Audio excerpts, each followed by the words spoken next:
Let's ride him like Sandman. Just let him drop out the back, let the pace go, and then just come rolling. Now here's Sovereignty. How's this horse looking on the track, Simon? He looks really good. I mean, we've heard it all week. He's very up-tempo. He gets hot. He's always on, as Bill Mott says. So he's one that really benefits from this 15-minute training hour, I would think. But, yeah, he's just ready to go.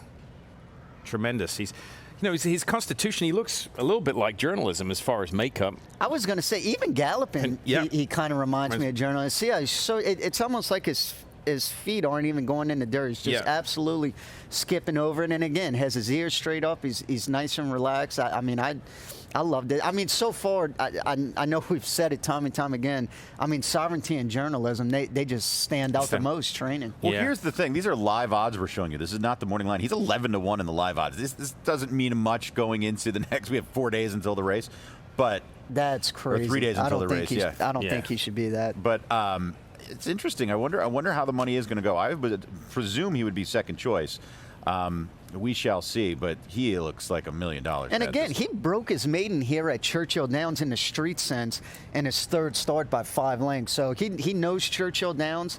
He's won already here going 2 turns. And again, he was last by 6 lengths and ended up winning by 5.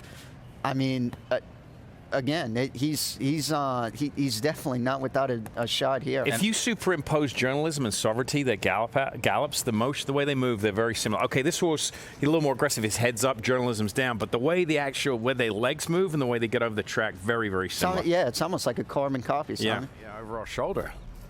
Journalism. There's a look at him getting into his gallop.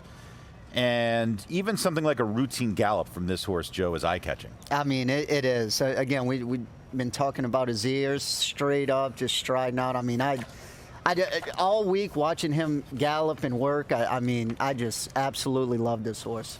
Yeah, I mean, everyone's like, oh, it's the favorite, captain of it. But if you came here with a clean slate, you didn't look at past performances, you didn't know names, and you just showed video like we've been showing, this horse would be the pick of the week for me as far as working, how he moves, how he looks, how he's handled everything.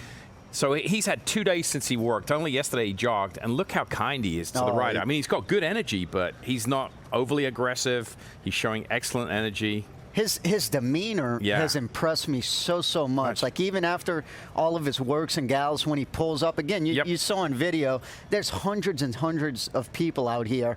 And, I mean, you would think there's 5 people the way he pulls up, kind of looks around. It doesn't bother him whatsoever. He's not getting warm. I mean, I absolutely love what this horse is doing. So athletic for a big horse. He's just bouncing over the track. Yes. It's like the track is a trampoline. He's just hitting it very lightly, and then he just springs to the next stride. It's like Mike Joyce warming up before a game, just smooth as could be. Yeah, just like me stretching before I have to take that broken escalator upstairs. We talk about how he has a good mind. If you ever watch other sports shows, whether it's an NBA show or an NFL show or an MLB show, the former athletes, even though 90% of it is the physicality, the former athletes always focus on like the locker room culture, the mentality, their emotion. That last 10% is so important.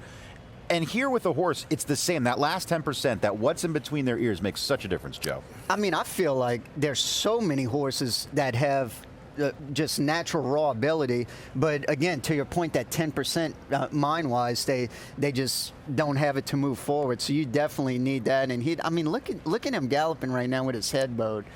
I mean, just an absolute picture perfect. I mean, he's a star recruit. If you were trying to buy a horse or pick a horse, and this is all you saw was video from this week, you say, that's my horse right there. I mean, absolute. He's doing everything perfect. Yeah, he looks like $1 million. Actually, more like $6 million. He's coming by us, right? Yeah, that's the cliche poetry in motion. I mean, biomechanically, there is 0 flaws in this guy. And we're going to take a peek at seconds per furlong. So now we're going to take a look at that Gallop in Gray as Sandman comes onto the track here for Mark Casse. And like you said, a very big stride. Casse telling us he's a strong galloper, doesn't have to do much. His last work came on Wednesday of last week, and he's going to go in about 10 days fresh into the Derby. But he said that's how we went into the Arkansas Derby, and it worked out great. He does it all the time. Like I said, I mean, all his work. Like I said, he's been racing since June of last year. He's had no breaks. So, and he's very different compared to what we've just seen. Look, I mean, he's a horse that... Well, Joe, you've worked horses, one like the other, one like this. What's the difference as far as what you're doing and how the exercise riders are doing it? I would say like journalism, you could see he was like kind of bouncing over the track. Sandman's not really Correct. He's kind of got a different way of going. Yeah, Very totally. different. Totally different strides. Both good, but just different. Different style. Yeah, different style. Yeah. And you see the horse come up the inside of him there. Grande, yeah, that's Grande. He got it a little more aggressive. And Yeah. To me, this is a horse. My guess here would be he's going to look a lot different at the end of this gallop than he will at the beginning. And you could see, so Grande passed him. He's starting to, that made him pick it up quite a bit. Yeah. He was a horse when he just started off, he wasn't really doing too much. Look, he's starting to take a pretty good hold now. He said, "You pass me, Grande, I pass you." Yep. Hey. It's a little getting going, a little competition, but it also shows you the horse's natural inclination to stay in front. Yeah, absolutely. And we've seen that time and time again this week with workers. Again, with Sovereignty, how Bill Mott put a target in front of him. A lot of horses need a target just to kind of pay attention. Not all of them can go out there and work by themselves and 48 flat by their own. A lot of them want a target to go after, and it definitely helps them. I mean, Grande again. What are these two doing here? Going back and forth. I mean, and look, not all horses practice like they play, but most of them. If you watching, now he's got the target in front. Again. But you know what this tells me? This tells me when you look at his past performances, he trains like he runs, right? I mean, he sits out the back. Mm-hmm. He's going nowhere fast early on in the race, and then as the race gets longer, he gets more aggressive as a target, and he's just a deep closer. Yeah, now he's on the muscle a little bit right here, trying to he wants to go a little bit. You can tell. Yep.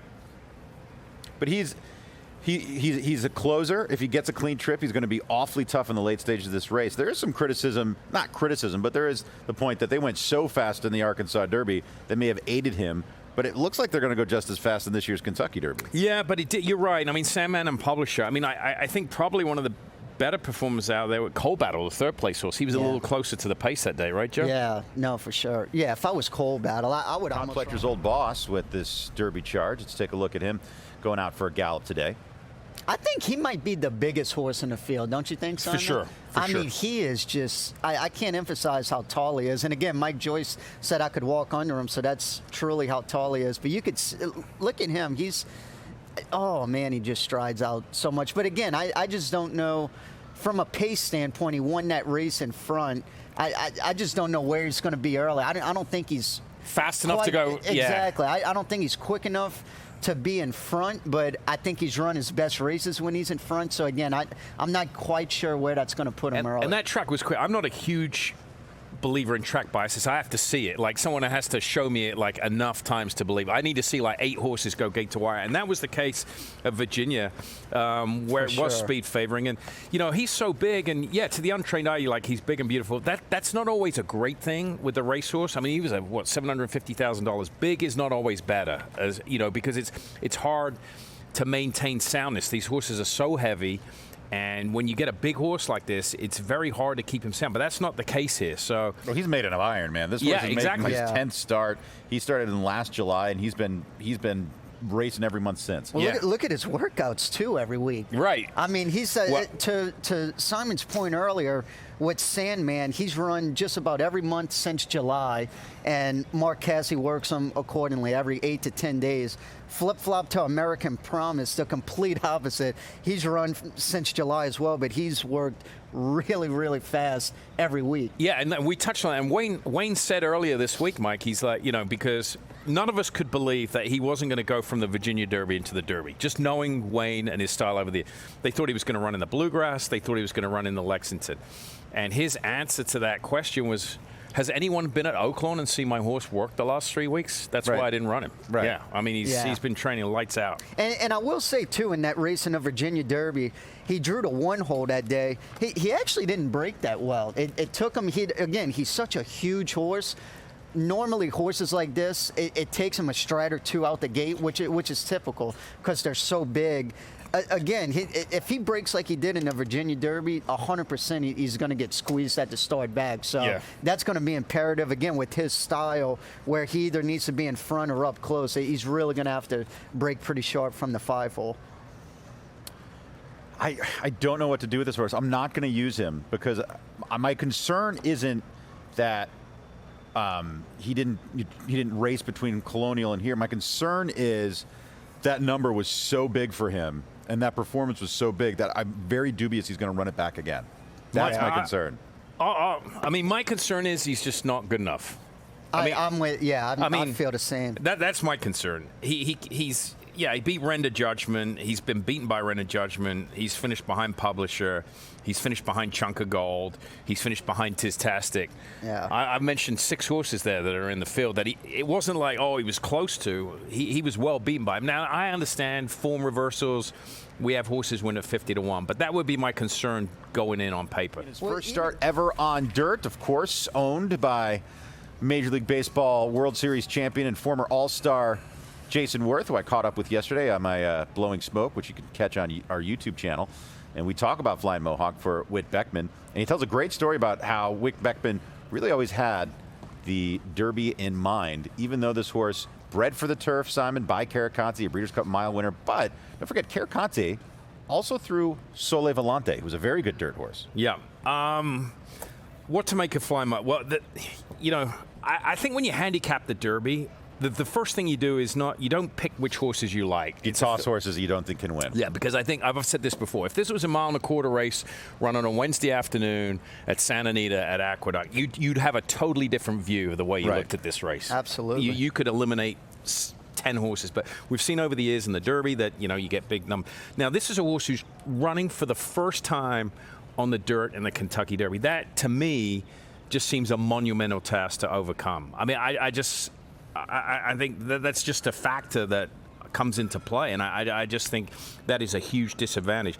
Now, look, 2-8 Racing, Jason Worth, he has his own podcast, and he had a very explicit response to people that said his horse has got no chance. I love it because he's trying to get guys into the sport, and he's like, no, everyone's got a chance because if you look at the results the last several years, with Mind That Bird, Rich Strike, anything can happen. Nobody's out of it. You got to be in the race, yes, right? Yes. 100%. Yeah, but his response was hit the bleep button a couple of times. And we didn't have to because we're posting this on YouTube. It went up yesterday this weekend. It's a who's who of Hall of Famers. As we take a look at Tiztastic, this is the horse. He proved me wrong in the Louisiana Derby. He is a horse that, Simon, really caught your eye leading up to that race in New Orleans.